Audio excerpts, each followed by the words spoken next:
So hello, what's up mga ka-J-Vlog? Welcome ulit sa panibagong video. Sa video na to, another Shopee haul na naman tayo. And this time, mag-unbox tayo ng isang napaka-affordable na power bank mula sa GoodUDock. At ito ang kanilang GoodUDock 20,000 mAh fast charging power bank. So tara, check natin. So yan, meron na naman tayong i-unbox na isang power bank. At ito ay episode nating Shopee haul dito sa ating channel.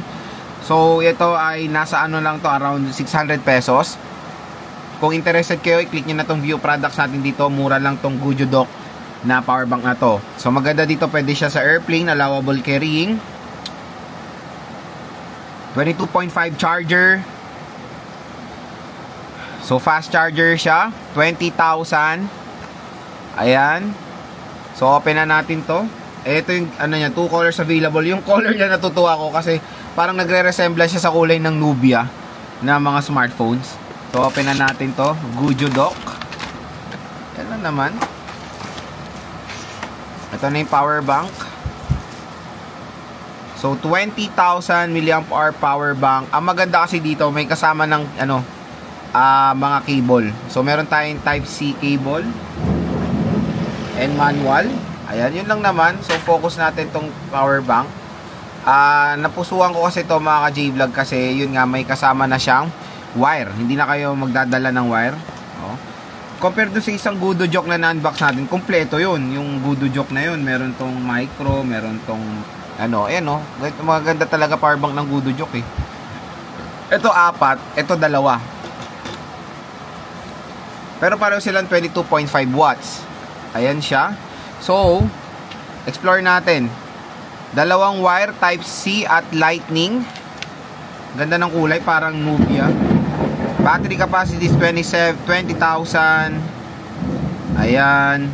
Matte finish. Meron tayong LED light indicator dito, or LED indicator. Ayan, 83% battery. Ganda nung nung design niya. So meron tayong Type-C sa taas at Lightning Type-C. So meron tayong Type-C dito sa taas at micro USB. So itong mga smartphone ko na to, so itong mga smartphone ko to na nakaka-detect to ng fast charging eh. So let's try. Okay, ayan, charging. Ayan, fast charge. Kung makikita nyo, fast charging naman siya. So 22.5 watts. And let's try sa iPhone. Yung isa kong iPhone kasi dito, naka iOS 26 na to, beta. And I think tingnan natin, nakikita na rin natin yung charging time nito eh. So, ito siya. Yun, nag-charge. Dito sa battery niya, yan, charging siya. Mga ka-J-Vlog, gumagana rin siya sa iOS. Pwede rin dito, ang malupit. So maganda dito, pwede kayong sabay mag-charge. Ayan pareho sila nagcha-charge at the same time dito sa ating power bank ng GoodUDock. So kung interested kayo dito sa power bank na to, again, i-click nyo lang yung ating view products dito sa ating video. Napakamura, wala pang 1,000 piso, meron na kayong napakalaking power bank na fast charging.